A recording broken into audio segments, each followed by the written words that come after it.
Welcome, everyone. Another episode of Financial 15. Kevin and I are ready to go. And today we're talking about money mistakes, specifically 4 mistakes you want to avoid in retirement. So lots of good information here. You want to stick around.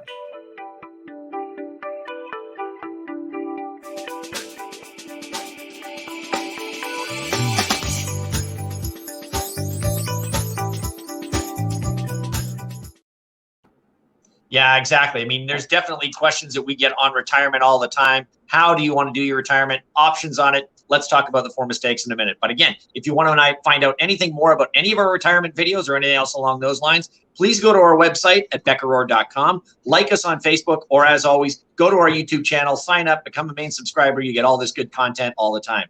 But again, Clint, I've had this question many times. What do I do for retirement? How do I plan for it? What should I avoid? I mean, most people just sit there and say, oh, great, I'm retiring in 2 years. Shouldn't we be looking at more than just when I retire? Absolutely. We're looking at common mistakes. We work with a lot of retirees. We help a lot of people out in that situation. So we're trying to boil down 4 common mistakes that we see, and hopefully we can present this information to help you avoid those same mistakes in retirement. The first one here, Kevin, you hit the nail on the head. No clear plan. There's lots of decisions that come with retirement. When are you going to retire? What's the retirement look like? How long is the money going to last? What are you going to do in retirement? Lots of those questions, right? And the plan helps sort all of that out in key part there. It says not just no plan, no clear plan, right? If you have a strong plan, it should help answer all those questions, provide that guide throughout the retirement years. Would you agree? Yeah, I think that's exactly it. I mean, too many times people keep sitting there, and I've seen it beforehand. They look at the clock and, I've got 2 years until I get full retirement and my benefits and everything else. This is great. I'm so looking forward to it. But they haven't decided what they're doing past that date of the last day of work. And again, you're right. No clear plan. They know that they want to do this, they want to do that, but they really don't have it decided out. How am I going to live? Do I have enough money to live on? These are all important parts of what you need to know for your retirement. We're not just talking about, you can check out at the end of the day and everything's just going to work out. You actually have to know what you want to do. I think that's a clear scenario that has to be done with everybody. And how you do that, whether it's 6 months ahead of time or it's 6 years ahead of time, you just got to start thinking about it, I think. Yeah, and I should mention, you don't have to have everything laid out, right? Life changes, things adjust, but the idea being that clear plan can provide the track and give you an initial guide, and then you can update it as things happen throughout retirement. Not as if it's carved in stone, but helps you answer some of those big questions related to that.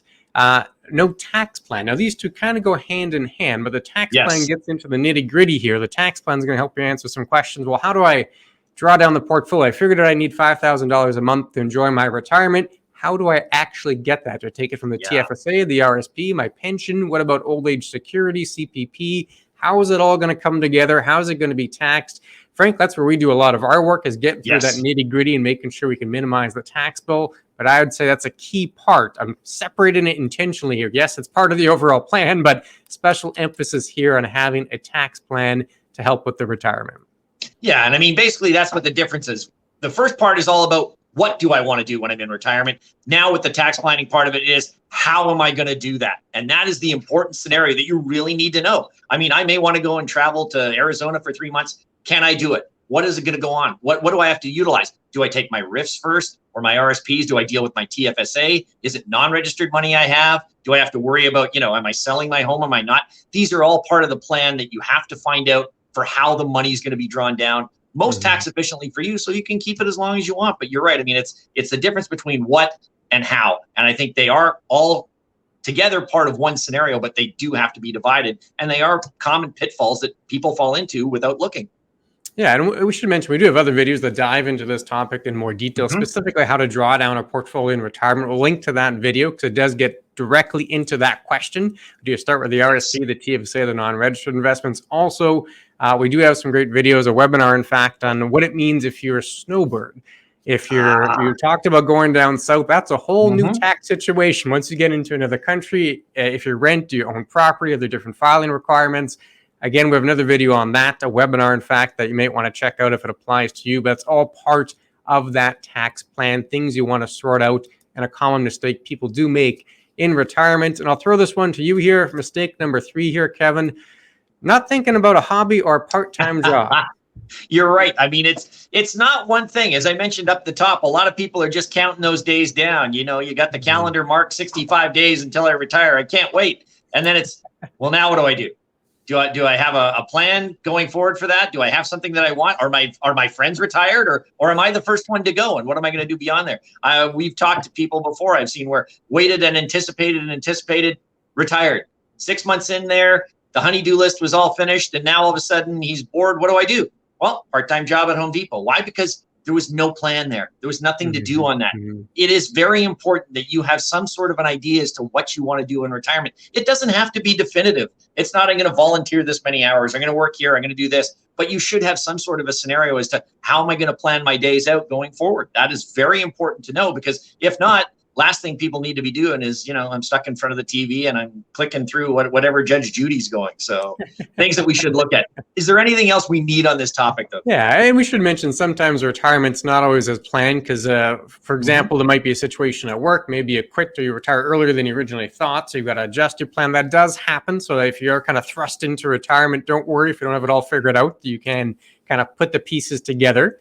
But not having a hobby or part-time job, I like to think about in this sense, every now and then you need a reason to set the alarm clock. You need a reason to get going in the morning, whatever that is for you. Maybe it's spending time with the grandkids. You're going to be there at every single hockey game. Well, that's fantastic. Maybe it's volunteering at a charity, working part-time, whatever it is. You need something to get you going, a purposeful, passionful activity to pursue. And often we get too worried about the financial side. We don't spend enough time thinking about this part of retirement. Frankly, that's the most enjoyable part of retirement. Yeah. This is what you actually work towards, right? Being able to enjoy those days and put yourself to good use there.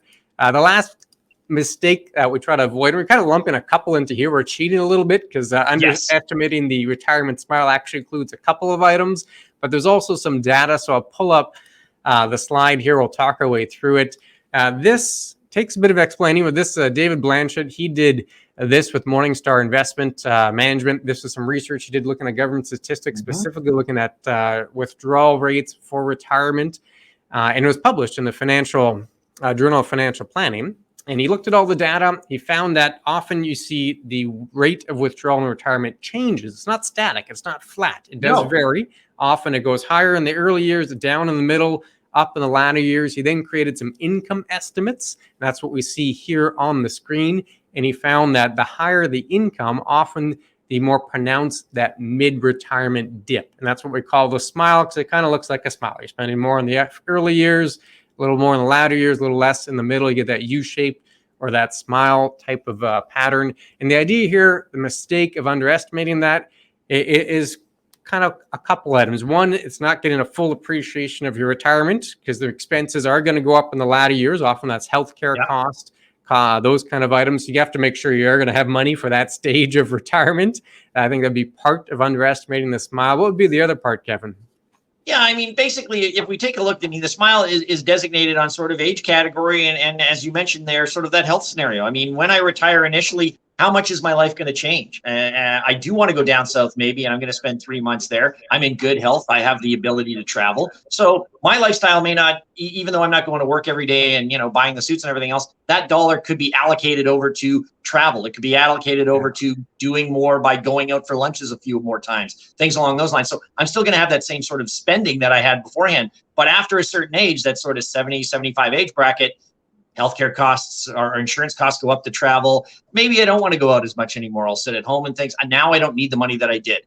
And all of a sudden you're seeing that dip. And that's where you're getting that. And then, as you've mentioned, you sort of hit that late 80s, 90s stage. And now healthcare costs become a concern. How much is it going to cost me? How many visits to the doctor do I have to do? And what are the pills that they're prescribing me? So yeah, the smile works that whole scenario, but it's one of those things where you got to sort of plan for that. I mean, everything, as we mentioned, even though most data that we ever use is based on sort of a static amount that you're going to get each and every month, those numbers actually do change over time. And it's important to realize that. So could be more early, could be more later, but you may make up for it in the midterm.